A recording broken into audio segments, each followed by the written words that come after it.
अब तपाईँ सुन्न सक्नुहुन्छ रेडियो कार्यक्रम भन्छिनामा।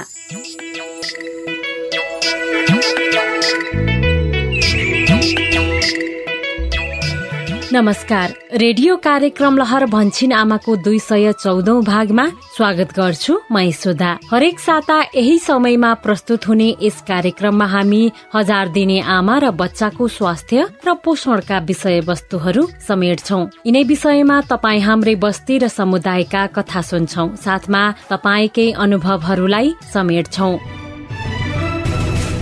तर आजको विषयवस्तुमा प्रवेश गर्नु अगाडि तपाई सहभागी श्रोताले रेडियो कार्यक्रम भन्छिनामा सुनेर दिनुभएको प्रतिक्रिया सुनौं। आज हामीले गण्डकी प्रदेश लमजुङ दोर्दी गाउँपालिका निवासी राम पाण्डेको प्रतिक्रिया समेटेका छौं। हजुर नमस्कार, मेरो नाम राम पाण्डे, म चाहिँ लमजुङको दोर्दी गाउँपालिका आउँदैछु। मलाई चाहिँ भन्छिनामा रेडियो प्रोग्राम एकदमै राम्रो लाग्छ। यो चाहिँ मैले सुन्दै आइरहेको छु। गाउँको नाटक श्रृङ्खला पनि राम्रो छ। यो कार्यक्रम सधैँ आइरहोस्, हामी सबैले सुन्न पाऊँ। धन्यवाद। रामजी, महत्वपूर्ण प्रतिक्रियाको लागि धेरै धेरै धन्यवाद। अनि सहभागी श्रोता, तपाईका पनि कार्यक्रम सुनेर व्यवहार परिवर्तन गर्नुभएका अनुभवहरू छन् भने हामीलाई पठाउनुहोला। हामीलाई फोन गरेर आफ्ना सुझावहरू रेकर्ड गराउने नम्बर कार्यक्रमको अन्त्यमा भन्नेछौं। अब भने हामी कार्यक्रम भन्छिनामाको आजको नियमित छलफलतिर लागौं। कार्यक्रममा आज हामी बच्चा जन्मिसकेपछि 4 पटक सुत्केरी जाँचको महत्वको सन्देश समेटिएको मूलपानीको नाटक श्रृङ्खला सुत्केरी भइसकेपछि 1 साताभित्र तेस्रो पटकको नियमित जाँचको लागि तपाईलाई लिएर आउनु भएकोमा तपाईका श्रीमान दीपक दाइलाई पनि धन्यवाद छ। धन्यवाद संगीता बहिनी। अब तपाईहरुकै सल्लाह सुझाव अनुसार अहिलेसम्म गरियो, त्यही भएर त निर्मलाले स्वस्थ बच्चा जन्माइन्। अनि तपाईको बच्चा बिरामी हुँदा उसको स्याहार, खानपान र सरसफाईमा कसरी ध्यान दिनुहुन्छ भन्ने विषयमा 1000 दिने आमा र बच्चाको परिवारका सदस्यको अनुभव सुन्नेछौं। बच्चा बिरामी हुँदाखेरि उसलाई पटक पटक फकाई खुवाइरहेको छु। त्यसै गरी बच्चा बिरामी हुँदा उसको स्याहारमा परिवारका सदस्यले कसरी ध्यान दिने, उसलाई छिटै सन्चो बनाउन वा पुरानै स्वस्थ अवस्थामा फर्काउन परिवारका सदस्यले अहिलेसम्म कसरी खानपान, सरसफाई र स्याहारमा ध्यान दिनुपर्छ भन्ने विषयमा विज्ञ विशेषज्ञका कुरा पनि सुन्नेछौं। जब बच्चा बीमार हो जाता है तो सामान्य अवस्था से चलायमान भी कम हो जाता है। कोई अवस्था में रोवाई ज्यादा हो जाता है और कोई अवस्था में सुस्त ज्यादा हो जाता है। बच्चे का बुखार आवा है तो उसके शरीर के तापक्रम भी बढ़ सकत है। खांसी अभी आवत है बच्चा का अगर जो तो खोखत है बच्चा, ये समझा जाए कि बीमार हो गया है बच्चा हमारा। साथमा अन्य सन्देशमूलक सामग्रीहरू त छँदैछन्। आउनुहोस् अबको करिब आधा घण्टा सँगसँगै छलफल गरौं। छलफलको शुरूआत गरौं नाटक श्रृङ्खलाबाट। आजको मूलपानीको नाटक श्रृङ्खला बच्चा जन्मिसकेपछि 4 पटक सुत्केरी जाँचको महत्व के छ भन्ने विषयमा केन्द्रित छ। नमस्कार, म शशिकला आमा। मूलपानीको कथा अहिलेसम्म आइपुग्दा गोपालको षड्यन्त्रको बदलामा रमेशले उसलाई अस्पताल पुर्याउनेदेखि लिएर उसको हेरविचार गर्ने कुरामा गरेको मद्दतले गोपालको मन पग्लेको छ। आखिर मान्छे हो, गल्ती हुन्छ, तर गल्तीको प्रायश्चित गरेर सुध्रिन सक्नु पनि ठूलो कुरा हो। गोपालले यो दुर्घटनाबाट पक्कै यही पाठ सिके जस्तो छ। जे होस्, त्यस्तो नराम्रो केही भएन। गोपाल पनि सन्चो भएर फर्केको छ। यसमै खुसी छौं हामी। साँच्ची खुसीकै कुरा गर्दा अर्को खुसीको कुरा संगीता र अरुणको बिहेको कुरो पनि गएको साता नै पक्का भइवरी 3 दिन अघि मात्रै उनीहरूको इन्गेजमेन्ट भयो। अब दशैंको साइतमा बिहे गर्ने टुङ्गोमा हामी दुवै परिवार पुगेका छौं। अब त चाँडै नै संगीता मेरो घरको बुहारी बनेर भित्रिँदै छिन्। म यो दिनको तीव्र प्रतीक्षामा छु। आज भने मूलपानीमा के होला त, हामी सँगै बुझ्न जाउँ है त।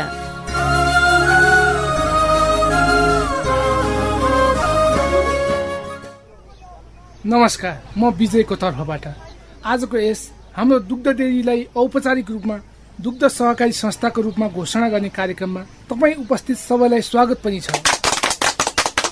लामो समयसम्म मूलपानीमा दुध डेरीको रूपमा काम गरेको यस मूलपानी डेरीले हाल दैनिक 1000 लिटर दुध संकलन गर्ने गरेको छ र सहकारी संस्थामा परिणत गर्न आवश्यक मापदण्ड सबै पूरा गरेको पनि छ। हाम्रो डेरीमा दुग्ध प्रशोधन मेसिन जडान भएको छ। तापक्रम नाप्ने मेसिन जोडिएको छ।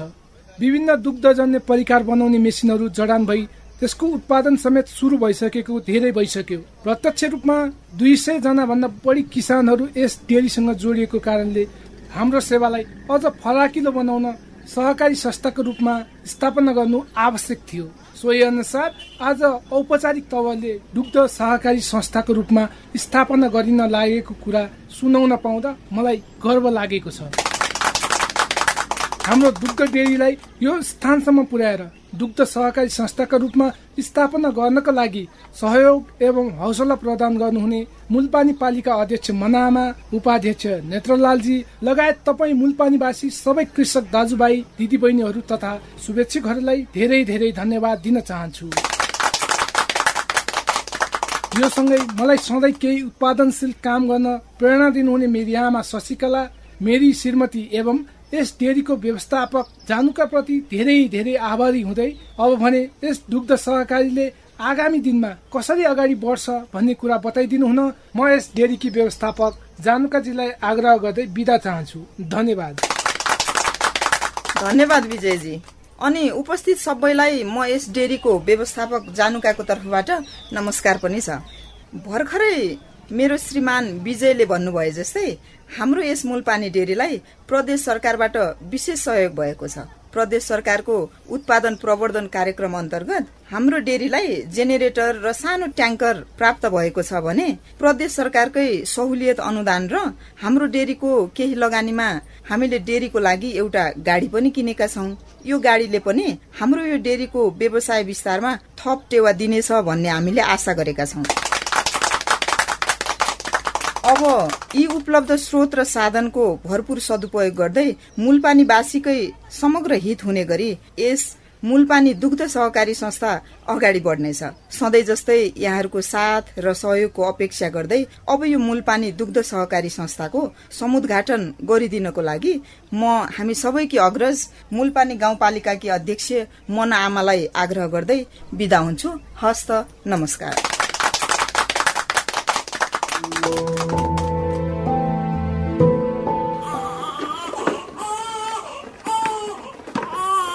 ल निर्मला दिदी, तपाईको बच्चा पनि आज त एक साताको पुग्यो। तपाईँ र तपाईँको बच्चा दुवैजना एकदमै स्वस्थ हुनुहुन्छ। सुत्केरी भइसकेपछि एक साताभित्र तेस्रो पटकको नियमित जाँचको लागि तपाईँलाई लिएर आउनु भएकोमा तपाईँका श्रीमान दीपक दाइलाई पनि धन्यवाद छ। धन्यवाद संगीता बहिनी। अब तपाईँहरूकै सल्लाह सुझाव अनुसार अहिलेसम्म गरियो। त्यही भएर त निर्मलाले स्वस्थ बच्चा जन्माइन्। बरु अब पो के कसरी स्याहार सुसार गर्नुपर्ने हो? एकदमै राम्रो जिज्ञासा दीपक दाई। खासमा नि दीपक दाई, सुत्केरी अवस्था भनेको विशेष अवस्था हो। यो समयमा तपाईहरूले सुत्केरी आमा र बच्चाको खानपान, स्याहार, सरसफाई जस्ता कुरामा विशेष ध्यान दिनुपर्छ। खानपानमा चाहिँ के कसरी ध्यान दिनुपर्छ त संगीता मिस? खानपानको कुरा गर्दा नि अब तपाईले पहिले खाएको भन्दा दिनमा 2 चोटि बढी खानु पर्यो। पोसिलो खानेकुरा खानु पर्यो ताकि बच्चालाई दुध पुगोस्।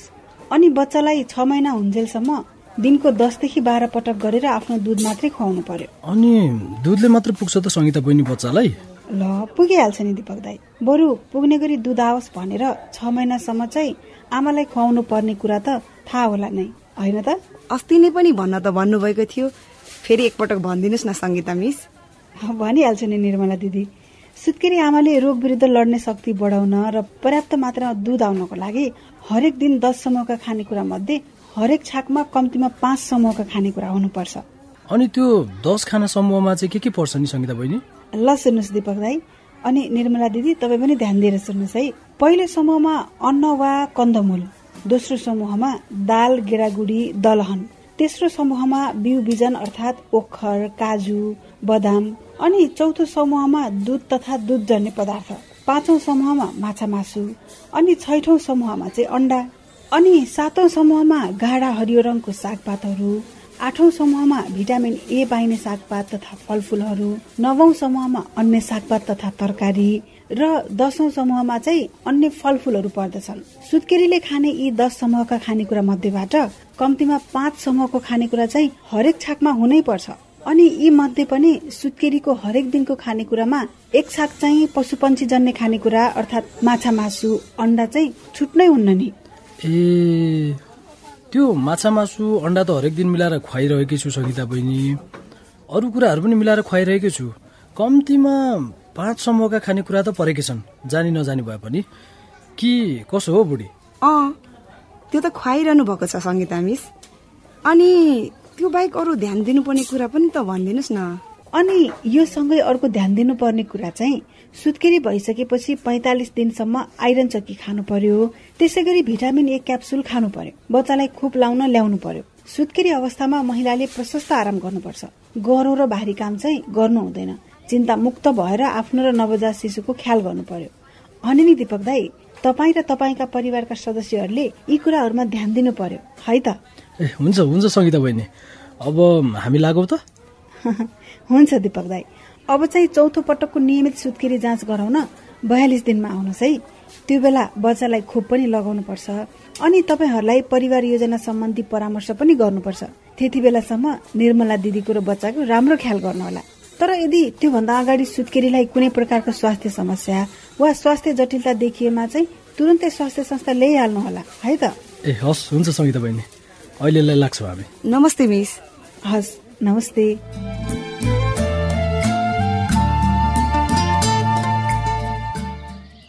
अरुण। हजुर सङ्गीता।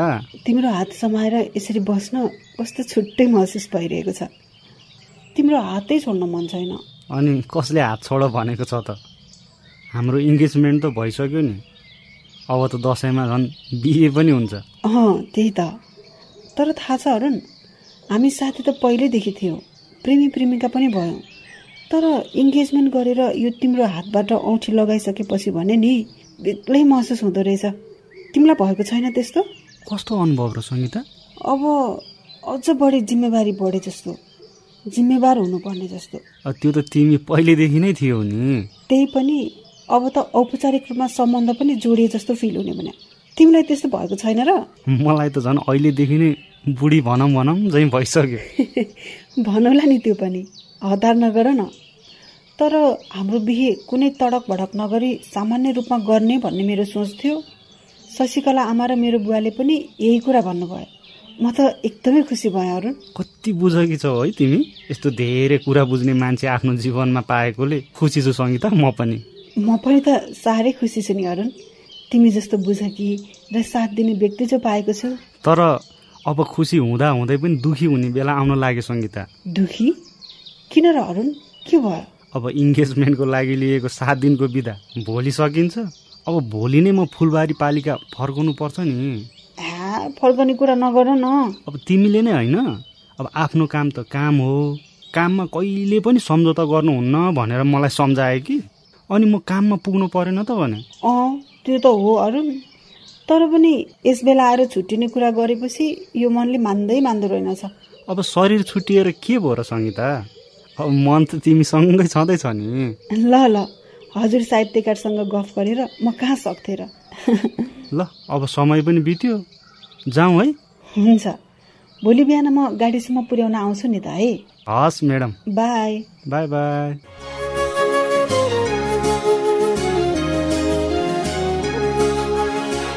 आहा, सङ्गीता र अरुण कति खुसी छन् है।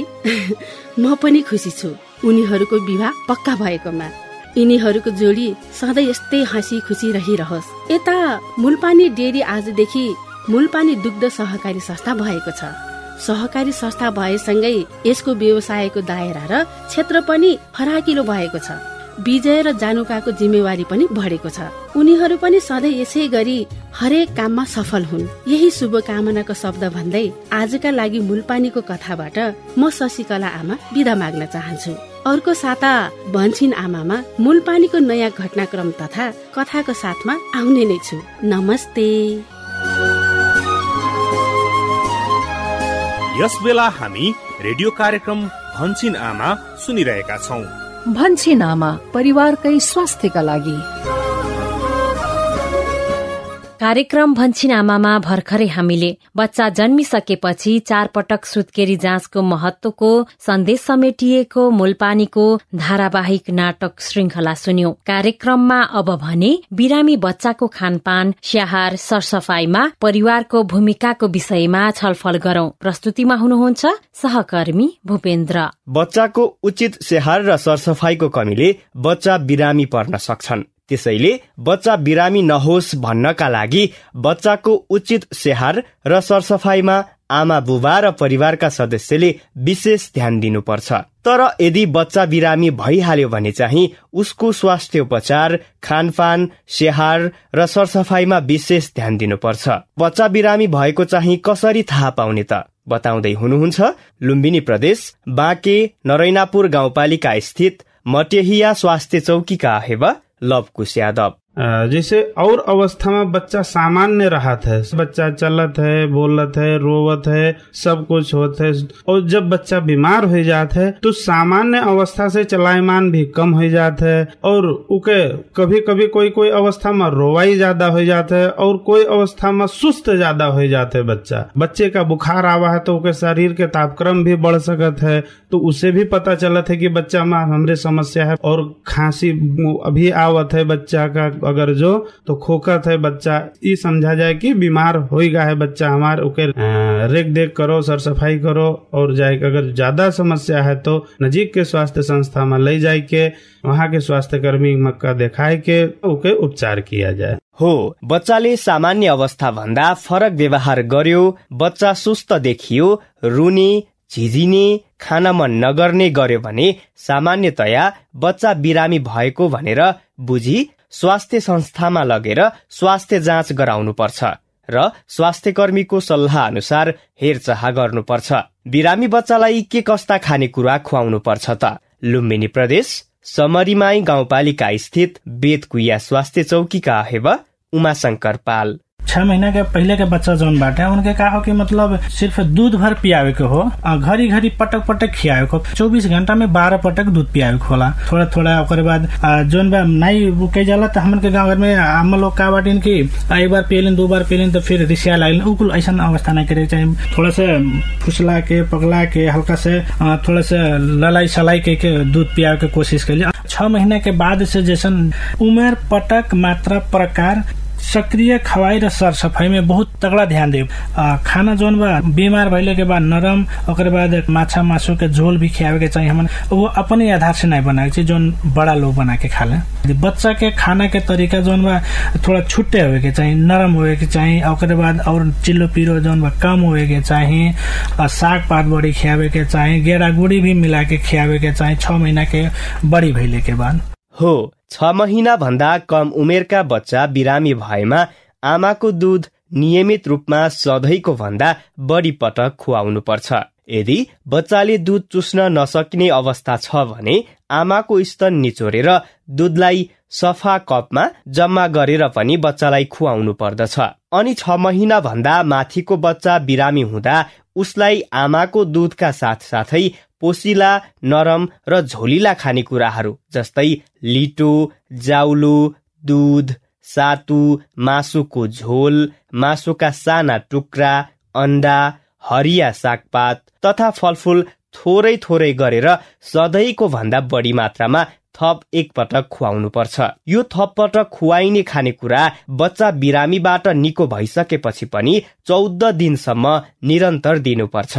गण्डकी प्रदेश बागलुङ नारायण स्थान स्वास्थ्य चौकीका जनस्वास्थ्य निरीक्षक ऋषिराम शर्मा। साबिकमा चाहिँ अब हामीले 6 महिना भन्दा माथिको बच्चाहरूलाई अर्ध ठोस हिसाबले चाहिँ खुवाउनु पर्छ 2 वर्षसम्म। त्यसमा पनि 2 क्याटेगोरीमा हामीले विभाजन गरेका छौँ। अर्ध ठोस पनि 6 देखि 9 महिना 12 महिनासम्मको बच्चालाई चाहिँ मह जतिको अर्ध ठोस बनाउनु पर्छ भने 12 देखि 23 महिना 24 महिनासम्मको बच्चालाई चाहिँ त्यो भन्दा अलिकति बाक्लो बनाएर खुवाउनु पर्दछ साबिकको हिसाबले। तर बिरामी भएको अवस्थामा खाना त्यही नै हो, तर त्यसमा चाहिँ पटकको हिसाबले चाहिँ बढाउनु पर्छ। किनभने बच्चाले खाना मन गर्दैन, खाना मन नगरिसकेपछि बच्चा कमजोर हुँदै जान्छ। औषधिहरू उपचार गर्नु भएको छ भने औषधिले पनि केही साइड इफेक्टहरू गरेको हुन्छ। त्यसकारणले बच्चालाई झन खाना मन लाग्दैन। बच्चाले चाहिँ जति बेला खाना मन गर्छ त्यति बेला चाहिँ बच्चालाई फकाई फुलाई घुमाएर डुलाएर खुवाउन प्रयास गर्नु पर्दछ। बच्चा निको भइसकेपछि पनि विशेष गरेर 2 हप्ता 14 दिनसम्म बच्चालाई त्यसरी खुवायौं भने बच्चाको कमतौल हुने, कुपोषण हुने सम्भावनालाई चाहिँ रोक्न सकिन्छ। पक्कै पनि बच्चा बिरामी हुँदा कमजोर हुने भएकाले उसलाई रोगसँग लड्नका लागि झन बढी ताकत र शक्ति चाहिन्छ।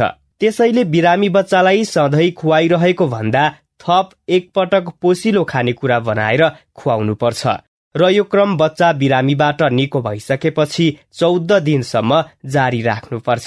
यसले बच्चालाई चाँडै तङ्ग्रिन मद्दत गरी बच्चालाई पहिलेकै स्वस्थ अवस्थामा फर्काउन मद्दत मिल्छ। तपाई हाम्रो समुदायमा बच्चा बिरामी हुँदा उसको खानपान, स्याहार र सरसफाइमा के कसरी ध्यान दिनुहुन्छ त? सुनौ लुम्बिनी प्रदेश, पाल्पा, प्युठान र बागमती प्रदेश दोलखाका केही हजार दिनी अभिभावकको अभ्यास।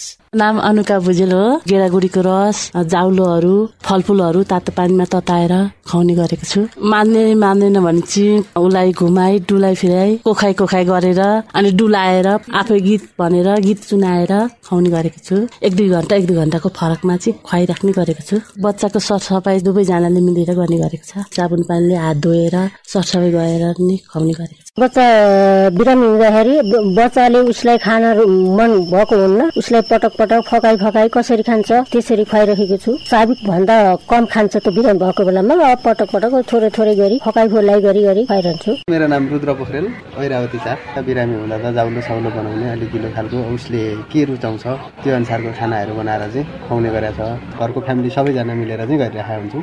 खाना बनाउने बेलादेखि लिएर खाना खुवाइसकेपछि पनि नियमित धुने गर्ने भयो साबुन पानीले नि। खाना खानुभन्दा अगाडि पनि त्यो गरिराखेकै हुन्छौँ। बच्चालाई थप खानेकुरा खुवाउनु पर्छ भन्दै गर्दा धेरै अभिभावकले गुनासो गर्नुहुन्छ।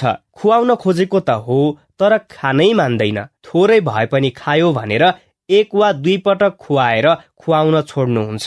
तर यसो गर्न हुँदैन। बच्चा बिरामी हुँदा झिझिने, खान मन नगर्ने हुँदा उसलाई फकाई फुल्याई घुमाई खानाको स्वाद फेरेर समय दिएर पोसिला खानेकुरा थोरै गरेर पटक खुवाउनु पर्छ। सुदूरपश्चिम प्रदेश डडेलधुरा स्थित डडेलधुरा अस्पतालका पोषण व्यवस्थापक पूजा चन्द। बिरामी बच्चालाई चाहिँ हामीले बिरामी निको सन्चो भइसके पछाडि चाहिँ 14 दिनसम्म थप 1 पटक चाहिँ खाना दिइराख्नु पर्छ, जसले गर्दा उसको भोग लाग्ने इच्छालाई जागोस्, उसलाई खानालाई मन लागोस् र उनको रोगसँग लड्ने सक्ने क्षमतालाई वृद्धि होस् भन्नका लागि निको भइसके पछाडि 14 दिनसम्म थप 1 पटक चाहिँ खाना खाइराख्नु पर्छ। यो बेलामा चाहिँ बच्चालाई मनपर्ने खानेकुराहरू बनाएर, जसरी बच्चालाई अब उसिनेको अन्डा मन पर्छ त्यो बनाइदिएर, लिटो जाउलो बनाएर हरियो सागहरू त्यसमा मिसाएर, अनि फलफुल उसलाई मन पर्छ भने फलफुलहरू, रसहरू मन पर्छ भने मासुको रसहरू बनाएर चाहिँ उसलाई फकाई फुलाई चाहिँ उसले मन नगरे पनि फकाई फुलाई चाहिँ उसलाई पटक थोरै मात्रामा गरेर चाहिँ खुवाउनु पर्ने हुन्छ। हो, यदि बच्चाले खान मानेन वा थोरै भए पनि खायो भनेर पटक खुवाइएन भने बिरामी भएको बच्चालाई पर्याप्त खाना पुग्दैन, जसका कारण बच्चाको तौल घट्न वा कुपोषण पनि हुन सक्दछ। त्यसैले बिरामी बच्चालाई बच्चाका आमा बुबा र परिवारका अन्य सदस्यले अन्डा, मासु, हरियो सागपात, फलफुललाई मसिनो गरी काटेर बच्चाले खाने लिटो जाउलोमा मिसाएर पोसिलो बनाएर बच्चालाई पटक खुवाउने कुरामा विशेष ध्यान दिनुपर्छ। तर तपाई हाम्रो समुदायमा बच्चा बिरामी भएको समयमा मासु अन्डा खुवाउनु हुँदैन भन्ने गलत धारणा पनि छ। यस्ता कुरामा विश्वास नगरी यस्तो बेला मासु अन्डा जस्ता पौष्टिक खानेकुरा खुवाउन झनै जरुरी हुन्छ। प्रदेश 1 संखुवा सभा खाँदबारी अस्पतालका वरिष्ठ नर्सिङ निरीक्षक सुधा घिमिरे। बिरामी बच्चालाई अन्डाको सन्दर्भमा चाहिँ अब यो गाउँघरमा जुन खालको भ्रम छ, अन्डा दिँदाखेरि बोली ढिलो आउने अथवा बच्चा बिरामी हुने भन्ने, यो चाहिँ होइन। र बढ्दो उमेरको बच्चाहरूलाई चाहिँ हामीले एकदम अन्डा तथा माछा मासुहरू चाहिँ दैनिक रूपमै खुवाउनु पर्ने हुन्छ, जसले गर्दा चाहिँ बच्चाको शारीरिक तथा मानसिक विकास चाहिँ राम्रोसँग हुने हुन्छ। र अन्डा चाहिँ अब जस्तो प्रकारको बच्चाले रुचाउँछ त्यो दिन सकिन्छ। र कहिलेकाहीँ स्वाद बदल्नको लागि चाहिँ लिटोहरूमा अथवा जाउलोहरूमा मिसाएर पनि दिन सकिन्छ।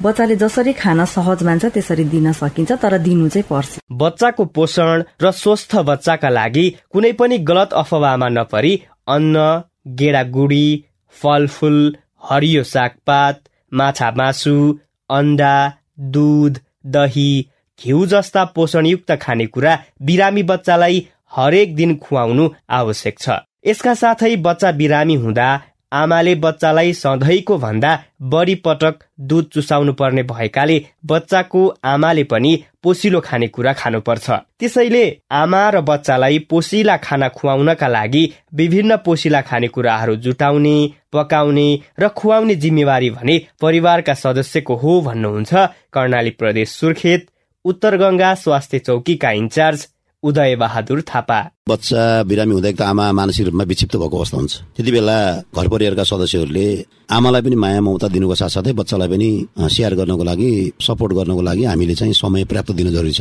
बच्चालाई स्याहार गर्नको लागि, उसलाई खाना खुवाउनको लागि, बच्चाले झिझिरहेको हुन्छ, राम्रोसँग निदाइरहेको हुन्न, त्यो अवस्थामा चाहिँ परिवारका सदस्यहरूले उहाँलाई सपोर्ट गर्नुपर्ने हुन्छ र बच्चालाई चाहिने खानेकुरा औषधि सबै जोगो गरिदिनु जरुरी छ। किनकि आमा बच्चासँग हुन्छ, खेल्छ र उसको स्वास्थ्य अवस्था कस्तो छ भन्ने कुरा पटक पटक बार बार बुझ्न पनि जरुरी देखिन्छ। अब साथै अब खानेकुराहरू बनाउन र बच्चाको सरसफाइमा सम्पूर्ण घर परिवारका सदस्यहरूले सहयोग साथ सपोर्ट गर्नु जरुरी देखिन्छ। हो, बिरामी अवस्थामा बच्चाले आमालाई अझ धेरै खोज्न सक्ने र आमाले अरू बेला खुवाइरहेको भन्दा बढी पटक बच्चालाई आफ्नो दूध खुवाउनु पर्ने भएकाले आमालाई अन्य घर घरायसी कामबाट फुर्सद निकालिदिएर बच्चासँग धेरै भन्दा धेरै समय बिताउने वातावरण बनाइदिनुपर्छ। अनि बिरामी बच्चाको सरसफाई र खाना तयार पार्ने र बच्चालाई खुवाउने व्यक्तिको सरसफाइमा पनि विशेष ध्यान दिनुपर्छ। सुदूरपश्चिम प्रदेश कञ्चनपुर भीमदत्त नगरपालिका स्वास्थ्य शाखाका सिनियर अनमी लीलावती भाट। बच्चा बिरामी भएको अवस्थामा चाहिँ जुनसुकै काम गरिसकेपछि पनि हामीले मिची साबुन पानीले हात धुने, शुद्ध पिउने पानी पिउने, बच्चाका लुगाहरू दिसा पिसाब गरेका लुगाहरू चाहिँ एकदम सरफ पानीमा साबुन पानीले धोएर चाहिँ घाममा सुकाउनु पर्छ र एकचोटि प्रयोग गरिसकेका लुगाहरू धोएर सुकाएर मात्रै प्रयोग गर्ने, एकदमै सरसफाइमा ध्यान दिनुपर्छ। पक्कै पनि बिरामी बच्चालाई निको पार्ने भनेको उसको स्वास्थ्योपचार, खानपान, स्याहार र सरसफाइले नै हो। त्यसैले बच्चाको आमा बुबा र परिवारका सदस्यले बिरामी बच्चाको स्वास्थ्य स्याहारमा विशेष ध्यान दिनुपर्छ। कार्यक्रम भन्छिन आमाको 214औं भागमा आज हामीले बच्चा जन्मिसकेपछि 4 पटक सुत्केरी जाँचको महत्वको सन्देश समेटिएको मूलपानी गाउँको नाटक श्रृंखला अनि बिरामी बच्चाको खानपान, स्याहार, सरसफाइमा परिवारको भूमिकाका विषयमा छलफल सुन्यौं। आशा छ यो छलफल र सन्देशहरू तपाईलाई पक्कै उपयोगी भयो होला। कार्यक्रम भन्छिन आमामा तपाई 1000 दिने आमा र बच्चाको स्वास्थ्य र पोषण बारे के कुरा सुन्न चाहनुहुन्छ वा कार्यक्रम सुनेर तपाईमा कुनै व्यवहार परिवर्तन गरेको अनुभव छ र रेडियो मार्फत सुनाउन चाहनुहुन्छ भने हामीलाई फोन गरेर भन्नुहोस् है। रेडियो कार्यक्रम भन्छिन आमामा फोन गर्नका लागि तपाईको पैसा नपर्ने नम्बर हो एनटीसी फोनबाट 166001 00 र एनसेलबाट 9801 71000। फोन नम्बर फेरि एकपटक एनटीसी फोनबाट 166001 00 र एनसेलबाट 9801 71000। हामी तपाईका सल्लाह, सुझाव, अनुभव सुन्न आतुर छौं। हामीलाई अहिले नै फोन गरेर आफ्ना कुरा रेकर्ड गराउनुहोस् है। कार्यक्रम भन्छिन आमा स्वास्थ्य तथा जनसंख्या मन्त्रालयको साझेदारीमा USAID को आर्थिक सहयोगमा सञ्चालित सुआहारा परियोजनाका निम्ति डिजिटल ब्रोडकास्ट इनिसिएटिभ इक्वल एक्सेसले निर्माण गरेको हो। सहभागी श्रोता, जाँदा जाँदै हाम्रो प्रस्तुति रेडियो कार्यक्रम लहर भन्छिन आमाको स्थानीय भाषागत संस्करणहरू सुदूरपश्चिम प्रदेश केन्द्रित क्षेत्रका लागि डोटेलीमा भनिन्छन् आमा, लुम्बिनी प्रदेश केन्द्रित क्षेत्रका लागि भोजपुरी तथा अवधिमा अम्मा कहथे र यो सँगै नेपाली भाषामा भन्छिन आमा नाममा देशभरिका 150 भन्दा बढी स्थानीय एफएमहरूबाट हरेक आइतबार बिहान 7:30 बजेदेखि सुन्न र प्रत्यक्ष छलफलमा सहभागी हुन तपाईलाई हाम्रो सादर आग्रह गर्दछौं। अब भने आजको लागि रेडियो कार्यक्रम लहर भन्छिन आमाको यो केन्द्रीय संस्करणबाट बिदा माग्ने बेला पनि हुने लाग्यो। भन्छिन आमाको आजको 214औं भाग यतिन्जेल सुनेर हामीलाई साथ दिनु भएकोमा तपाई सहभागी श्रोता प्रति आभारी छौं। आजको लागि भने रेडियो कार्यक्रम लहर भन्छिन आमाका सबै सहकर्मीहरू सुशीला, सतीश, भूपेन्द्र, किस्मती, पवन अनि प्रविधि सहयोगी दिनेश तथा सम्पूर्ण स्थानीय एफएम सहकर्मीहरू सहित म यशोदा पनि बिदा भए। अर्को साता फेरि भेटौँला। नमस्ते। भन्छिन आमा परिवारकै स्वास्थ्यका लागि।